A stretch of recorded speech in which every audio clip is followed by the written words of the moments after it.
પ્રિય વાંચકો, હવેથી ટેકનિકની મદદથી અમે પુસ્તક વાંચવાનું શરૂ કરવા જઈ રહ્યા છીએ. મને ખાતરી છે કે આ પુસ્તકમાં લખેલા દરેક શબ્દોનો સ્પર્શ તમે સૌ અનુભવશો. આ આપણા જીવનની વાસ્તવિક યાત્રા છે અને આપણે બધા તેના માટે શ્રેષ્ઠ ભાગ કરી રહ્યા છીએ. કૃપા કરીને તમારી પ્રિય દેવી અને ભગવાનને યાદ કરો જેથી તમને પુસ્તકનો એક અલગ સ્પર્શનો અનુભવ થાય. હું ભગવાન શ્રી બાલજી મહારાજને પ્રાર્થના કરું છું કે તમે બધાને આશીર્વાદ આપ્યા. પરિચય. સાથીઓ, આપણે બધા જે વાતાવરણમાં મોટા થઈએ છીએ તેની છબી આપણા મનમાં હંમેશા ચમકતી રહે છે. વિશ્વના મોટા ભાગના લોકો એક યા બીજા સ્વરૂપમાં રહેતા હોય છે. તેઓ હંમેશા તે ઉણપને દૂર કરે છે. આ રીતે તેઓ પોતાનું કામ કરતા રહે છે. સામાન્ય રીતે દરેક પરિવાર પોતાનું સર્વશ્રેષ્ઠ રજૂ કરવાનો પ્રયત્ન કરે છે, પરંતુ તે પછી પણ તે માનસિક રીતે સંપૂર્ણ સ્વતંત્રતા પ્રાપ્ત કરી શકતો નથી. તે પોતાના જીવનમાં જે જુએ છે તેની અસરને પૂર્ણ કરવા માટે સખત મહેનત કરે છે. તે પોતાના પરિવારને તે ગરીબીમાંથી બહાર કાઢવાનો પણ પ્રયાસ કરે છે. તેના મનમાં તેની સાથે ચાલી રહેલી ખામીઓ વિશે એક ખાસ ઇમેજ બનાવવામાં આવે છે, જેમાં તે પોતાના અર્ધજાગ્રત મનમાં નક્કી કરે છે કે જ્યારે પણ હું મારી જાતને આ ઊંઘથી મુક્ત કરી શકીશ, ત્યારે હું મારા સમાજ માટે પણ કંઈક અલગ કરવાનો પ્રયાસ કરીશ. આ તેની માનસિકતાનું એક સ્તર છે જેમાં તે સમાજ પ્રત્યેની પોતાની જવાબદારી રજૂ કરવાની યોજના ધરાવે છે. સામાન્ય ભાષામાં તેને દાનની શ્રેણીમાં મૂકવામાં આવે છે. દાન એ ખરેખર માનવતાના અર્થને સમજતો વિશ્વનો સૌથી મોટો ધર્મ છે.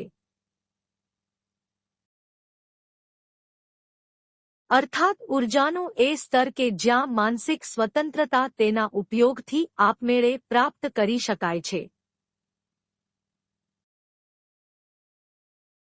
આપણું દાન કેવી રીતે અને કયા સ્વરૂપે ફળદાયી બની શકે છે તે જાણવું આપણા માટે ખૂબ જ જરૂરી છે.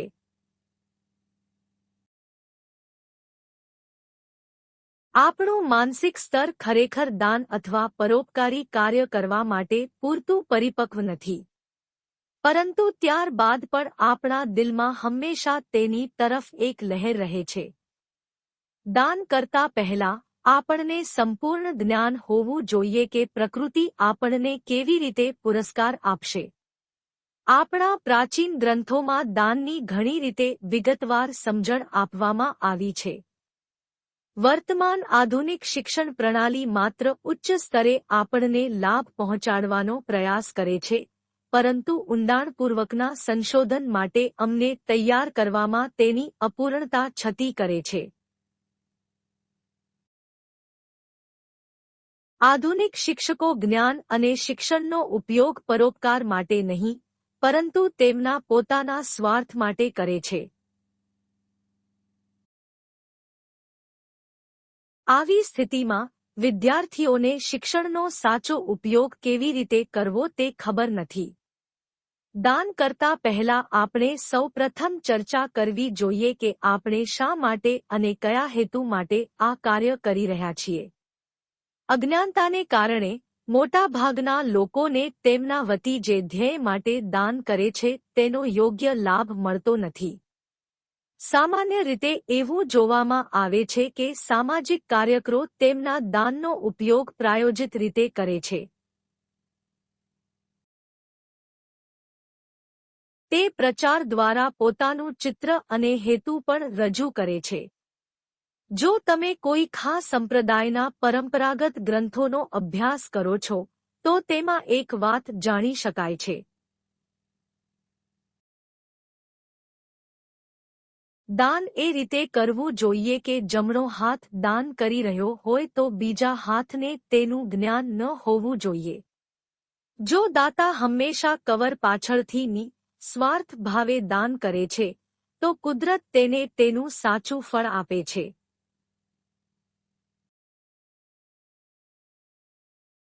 સેવાભાવી કે દાનપુણ્ય જો કોઈ હેતુ માટે કરવામાં આવે તો ભવિષ્યમાં સારા કે ખરાબ પરિણામ ભોગવવા માટે તૈયાર રહેવું પડે છે. મૂળભૂત રીતે દાનનો વાસ્તવિક હેતુ પરોપકારી પ્રકૃતિ દ્વારા આપવામાં આવતી અતિશય ઊર્જા પ્રકૃતિને સમાનરૂપે આપવાનો છે. જે રીતે નદી પોતાનું પાણી પીતી નથી, તેવી જ રીતે તે તેના સ્ત્રોતમાંથી માત્ર એક ઝરણું જ લે છે અને કોઈ પણ વિક્ષેપ વિના તેના ગંતવ્ય તરફ પ્રયાણ કરે છે.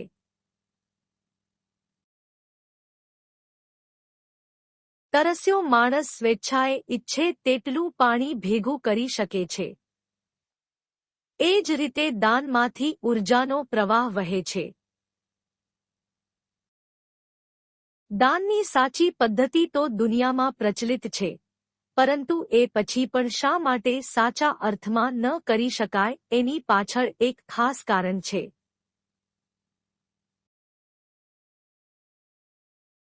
એ સ્વાભાવિક છે કે કોઈ પણ ક્રિયા કારણ વિનાની હોતી નથી અને કોઈ પણ બિંદુ કારણ વિના જન્મતું નથી. દાન એ આપણા જીવનનો એક અભિન્ન ભાગ છે જે આપણા બધા દ્વારા દરેક ક્ષણે કરવામાં આવે છે.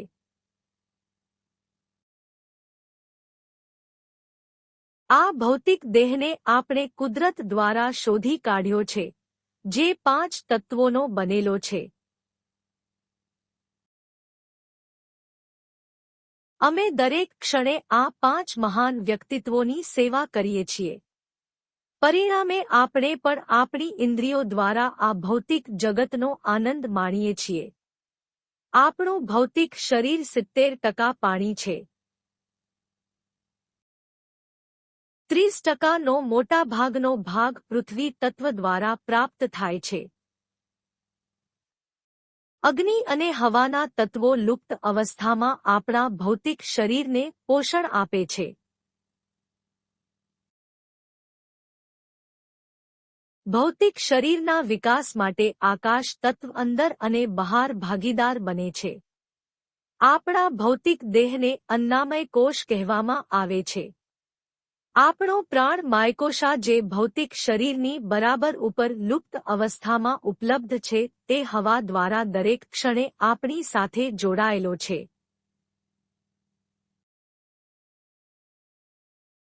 આની બરાબર ઉપર અગ્નિ તત્વના રૂપમાં દૈવી કોષ લુપ્ત અવસ્થામાં છે. આ પછી આકાશી તત્વના રૂપમાં વિક્ષેપિત શબ્દકોશ આપણા માટે જગ્યા લે છે. આ બધાથી ઉપર આનંદકારક શબ્દકોશ આપણને બ્રહ્માંડ સાથે જોડવા માટે અસ્તિત્વમાં છે. અન્નામાયા કોષ મૂળભૂત રીતે પૃથ્વી અને જળ તત્વનો ઉલ્લેખ કરે છે. તેથી આપણે આ બંનેને દરરોજ ખોરાક અને પાણીના રૂપમાં સપ્લાય કરતા રહીએ છીએ.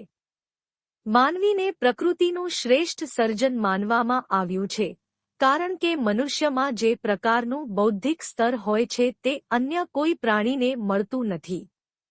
મનુષ્ય જ એકમાત્ર એવું પ્રાણી છે જે કોઈ પણ પરિમાણમાં સહેલાઈથી કામ કરી શકે છે. માણસ દરરોજ હવા, પાણી અને ખોરાકના રૂપમાં પ્રકૃતિને દાન કરતો રહે છે. તે એક ધાર્મિક કાર્ય છે જે કુદરતી ધાર્મિક વિધિ તરીકે ઓળખાય છે. માણસ ગમે તે વાતાવરણમાં રહે, પણ જ્યાં સુધી તે આમાંની કેટલીક વસ્તુઓ કરતો રહે છે ત્યાં સુધી કુદરત તેને માન આપતી રહે છે અને તેના ભૌતિક શરીરને ઊર્જા પૂરી પાડે છે. જ્યારે પણ થોડી ક્ષણો માટે પ્રાણમય કોષાગારમાં કોઈ અવરોધ આવે છે, ત્યારે તે ક્ષણે પ્રકૃતિ મનુષ્યનો સાથ છોડી દે છે.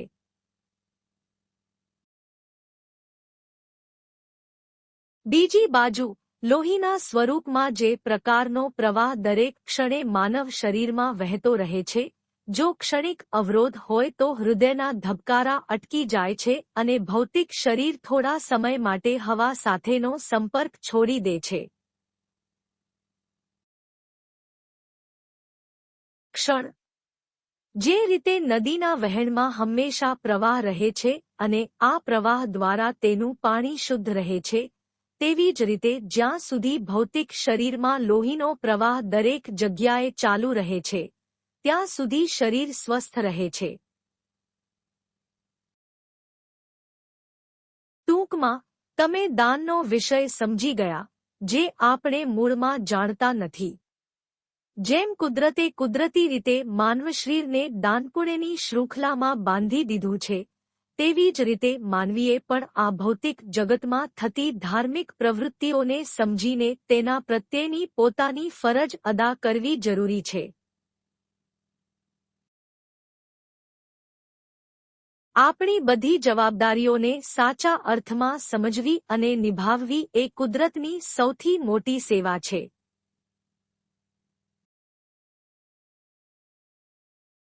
ભૌતિક વિશ્વ મૂળભૂત રીતે બે પરિમાણોમાં કાર્ય કરે છે, જેને પ્રકૃતિના બે પરિમાણો તરીકે ઓળખવામાં આવે છે. પ્રથમ પરિમાણ ભૌતિક શરીરની આંતરિક પ્રકૃતિને પ્રતિબિંબિત કરે છે અને બીજું પરિમાણ બાહ્ય પ્રકૃતિને સંબોધિત કરે છે.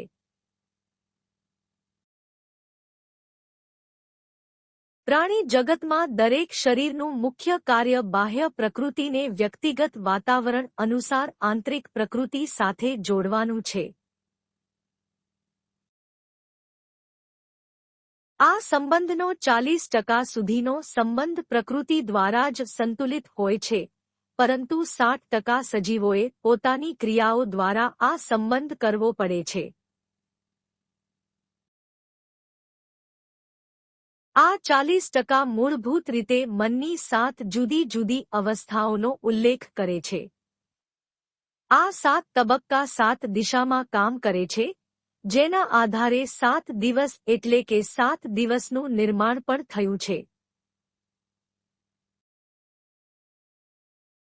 બહારની દુનિયામાં આ 7 દિવસો અઠવાડિયાના 7 દિવસ જેટલા જ પ્રચલિત છે. પરંતુ આંતરિક વિશ્વમાં આ 7 દિવસ 7 ચક્ર તરીકે પોતાનું કામ કરે છે. દરેક ચક્ર કુદરતી રીતે પોતાના માટે એક દિવસ પસંદ કરે છે, જેના માટે પ્રકૃતિ સંબંધિત ઊર્જાના ઉપયોગનો સંકેત આપે છે. મૂળભૂત રીતે દરેક ચક્ર દરેક દિવસને તેના શાસક તરીકે સ્વીકારે છે. જેમ કે શનિવારે મૂલાધાર ચક્ર, ગુરુવારે મણિપુર ચક્ર, સોમવારે આજ્ઞા ચક્ર વગેરે. આપણે આ બધાની વિગતવાર ચર્ચા કરીશું. આ ભૌતિક વિશ્વમાં આવી પદ્ધતિઓ વિવિધ સ્તરે બનાવવામાં આવી છે, જેના દ્વારા આ ભૌતિક વિશ્વને જાણવાનું અને તેના આગળના સ્તરોને સ્પર્શીને વાસ્તવિક જીવનનું સર્જન કરવાનું શીખવવામાં આવે છે. વિવિધ ધાર્મિક ગ્રંથોએ એવા વિચારોની હારમાળા પ્રગટ કરી છે, જેના દ્વારા માનવજીવન માત્ર સલામત જ નથી રહી શકતું, પરંતુ બ્રહ્માંડ પ્રત્યેની તેની તમામ જવાબદારીઓ પણ સહેલાઈથી અદા કરી શકે છે.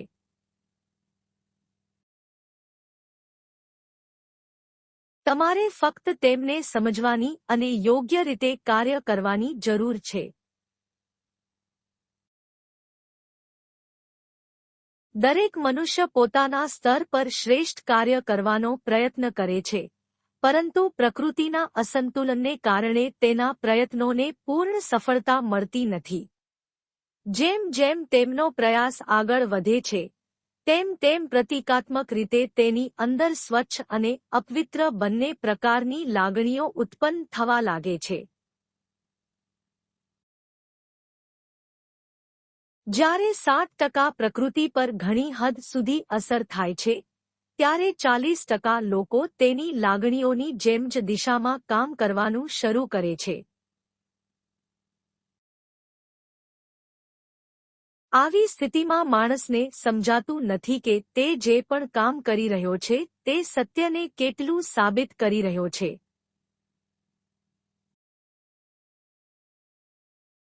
કુદરતે આખા પ્રાણી વિશ્વને એક સાધન પૂરું પાડ્યું છે જેનો યોગ્ય ઉપયોગ અને દુરુપયોગ પ્રાણી વિશ્વની વ્યક્તિગત ક્રિયાઓ પર આધારિત છે.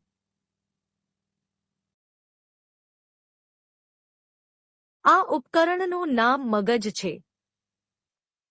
મગજમાં બે પ્રકારના માઇક્રોસ્કોપિક ઉપકરણો હોય છે જેને બુદ્ધિ અને મન કહેવામાં આવે છે. મન એક એવું સ્થળ છે જ્યાં બાહ્ય અને આંતરિક પ્રકૃતિ વિચારોના સ્વરૂપમાં માહિતીનો સંગ્રહ કરે છે અને તેમને સાચી દિશામાં વહેવા માટે પણ પ્રેરિત કરે છે. બુદ્ધિને એ બળ કહેવામાં આવે છે જેનો ઉપયોગ વિચારોને યોગ્ય દિશામાં વહેવા માટે કરવામાં આવે છે.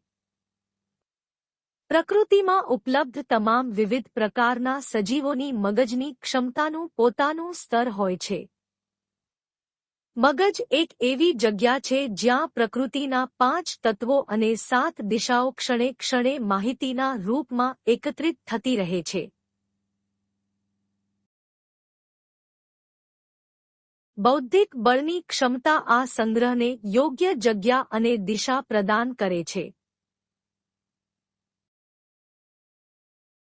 શરૂઆતમાં જ્યારે બાળકનો જન્મ થાય છે ત્યારે તે સમયની બૌદ્ધિક શક્તિને સંપૂર્ણપણે સ્વસ્થ માનવામાં આવે છે. પરંતુ આ અવસ્થા ખરેખર તો કુદરતના મૂળ સ્તરથી ઘણી પાછળ છે. જે વાતાવરણમાં બાળકનો ઉછેર થાય છે તે તેના ભાવિ જીવનને પણ એ જ રીતે બનાવે છે જેમાં મુખ્યત્વે તેની બૌદ્ધિક ક્ષમતાનો સમાવેશ થાય છે.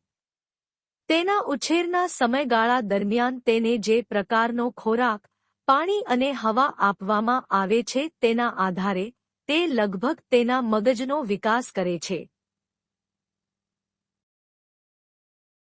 શિશુ સ્ટેજથી લઈને બાળ સ્ટેજ સુધી, બાળ મંચથી કુમાર સ્ટેજ સુધી અને કુમાર સ્ટેજથી લઈને તરુણાવસ્થા સુધી.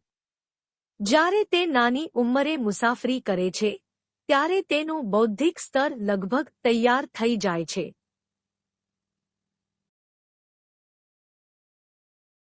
હવે આપણે આ બૌદ્ધિક સ્તર પ્રમાણે આગળનો માર્ગ બનાવવો પડશે. આ બાંધકામ કાર્ય તેના ઉપલબ્ધ બૌદ્ધિક સ્તરના સ્તર અને ક્ષમતા પર આધારિત છે.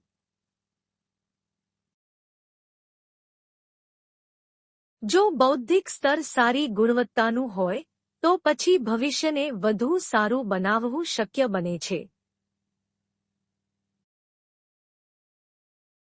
સાથે જ જો તમે મધ્યમ કે નીચલા વર્ગના છો તો ભવિષ્ય પણ આ જ રીતે બને છે.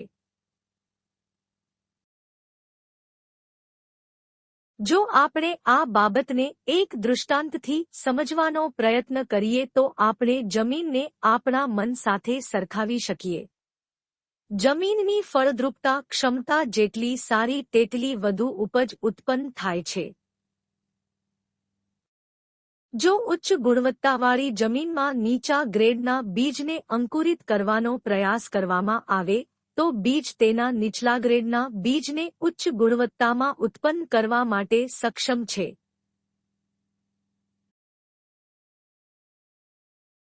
બીજી તરફ જો લો ગ્રેડની જમીનમાં હાઈ ગ્રેડના બીજ ઉગાડવામાં આવે તો આવી સ્થિતિમાં તે બીજ માટે તેની શ્રેષ્ઠ સ્થિતિમાં જવું ખૂબ જ મુશ્કેલ છે.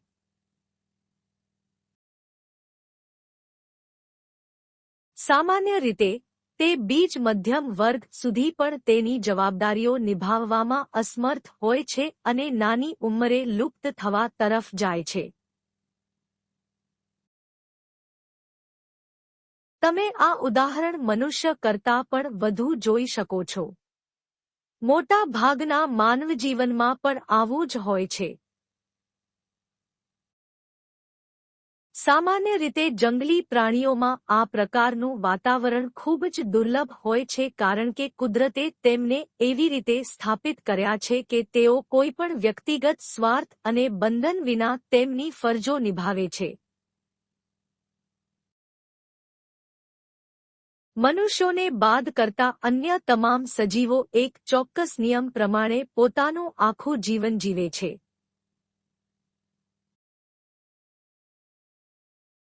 તે બધાના નિયમો તેમના વ્યક્તિગત જૂથમાંથી તેમને સરળતાથી ઉપલબ્ધ થાય છે. આ બધા નિયમો મનુષ્ય માટે કંઈક અલગ છે, જે તે સમય અને સંજોગો અનુસાર બનાવે છે. વૈશ્વિક સ્તરે ચોકસાઈપૂર્વક નક્કી કરવામાં આવેલા કેટલાક નિયમોને બાદ કરતા અન્ય તમામ નિયમો અને તેનો નિર્ધાર માણસ દ્વારા સમયાંતરે બનાવવામાં આવે છે. નિયમો બનાવવા એ એક કળા છે, પરંતુ તે બધા નિયમોનું પાલન કરવું એ તેનાથી પણ મોટી કળા માનવામાં આવે છે.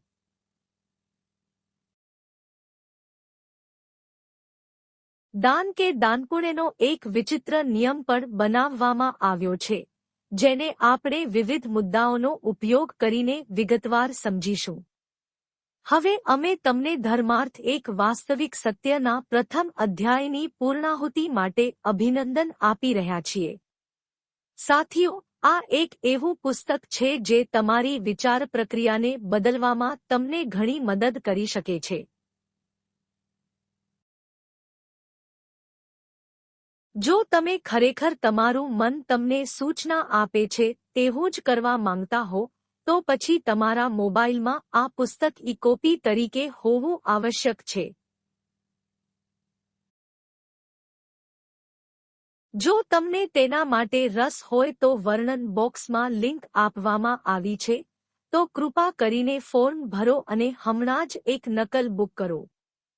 હવે પછીના પ્રકરણમાં માનવ જીવન કે 5 ऋण શીર્ષક સાથે મળીશું. કૃપા કરીને તમારા ઓછામાં ઓછા 5 મિત્રોને પુસ્તકનો આ ઓડિયો શેર કરો. અમારી સાથે સમય પસાર કરવા બદલ તમારો ખૂબ ખૂબ આભાર.